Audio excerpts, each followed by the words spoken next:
Carl, you guys were plus 26 in the paint tonight. Did you come into this game with the intentionality to aggressively attack the paint? I just came into the game just thinking about being ultra aggressive, and if I get a chance to go downhill or impact the game, I wanted to do that. So tonight was a great night for us, executing our game plan defensively, and it helped us offensively get going a little bit too with those transition points. Kat, you've been adamant all year that your bench puts in the work behind the scenes, and that when given the opportunity to show what they can do, that they would deliver. Just last few games, Landry in the lineup, DeLon in the lineup, their net ratings are obviously positive in their minutes. Just what have you seen from them meeting the moment and just showing up when the team needs them? I mean, it just talks to the professionalism that they have, to be ready for, their moment.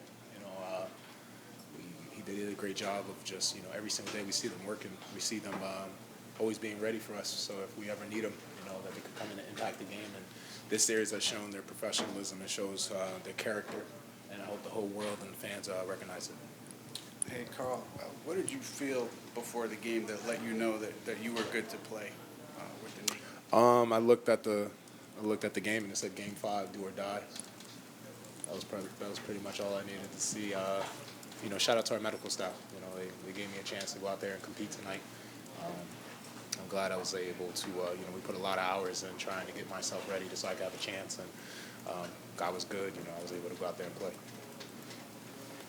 play. That's obviously a much better defensive performance than really anyone's had against them in this whole playoff. Yeah. Do you think what you guys are able to do today is something you can keep on doing against that team? We have to. We have to. It's we have no more room for error. It's our backs are against the wall, and it's every game is do or die. So we don't bring that energy, we don't bring that execution. Our season will be over. Kat, I know. I'm sorry, I don't have the mic. Sorry, go ahead. Kat, I have the mic. you guys were in the same exact position towards the end of this game as you were in Game 1, where you're up 14 with under 3 minutes left. This time, you guys don't let them get that second life. Yeah, it was getting spooky.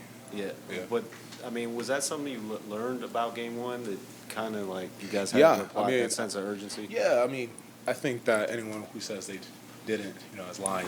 We understood that, you're looking at the game and we went from a 16-point game or now it's 18 and now it's a 12-point game. We go all time out, you understand you got to get one. You can't let them, we didn't want to give them life. And, with that team being so good and they played so well this series, you want to execute at a high level. And I think we did a great job of just understanding the situation, getting a good offensive possession, getting some good defensive possessions, putting ourselves right back in a space that we didn't do, like you said, in Game 1. Carl, I know each game is different, but Game 4, you guys gave up 43 first quarter points. Tonight, you only gave up 23. What does it take for you guys, and when do you feel as though defensively you have it clicking? Because you got it clicking pretty early tonight. I think for us it was, I think in this series we haven't lacked scoring. It's been more about us not stopping them from scoring. And I thought we did a great job tonight of upping the pressure, making sure that, we make it more difficult for them to get those open looks and get those shots that they got comfortable last game with and the series with. And it's a testament to our team answering the call, understanding that, we have to be better. We have to execute at a higher level, and I think that tonight we did that. But we're going to have to even be better next game if we expect to have our season continue.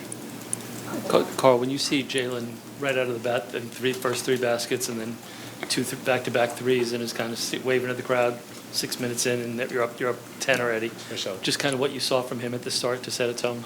He was cooking. That's what I saw. I saw him cooking. Just when he's playing like that and he's hitting shots, obviously it energizes everyone. But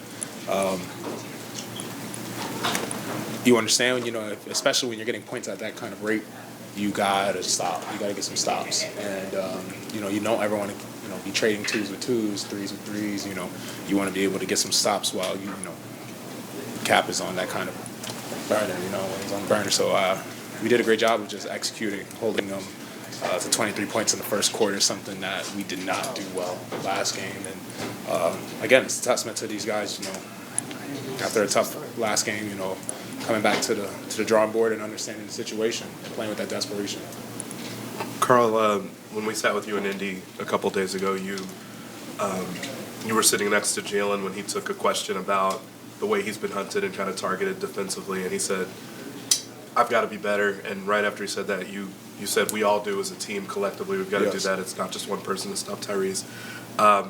But how would you respond to the way that he took the challenge tonight and the level of pride that's involved in trying to stop someone like Tyrese and limiting him to the game that he had to? I mean, obviously he did an amazing job, and you know, that's something that Cav always does. He always answers to the call. He answers the call every time. So, like I said, it's not just a him thing. It's all of us as a team. You know, we win as a team, we lose as a team.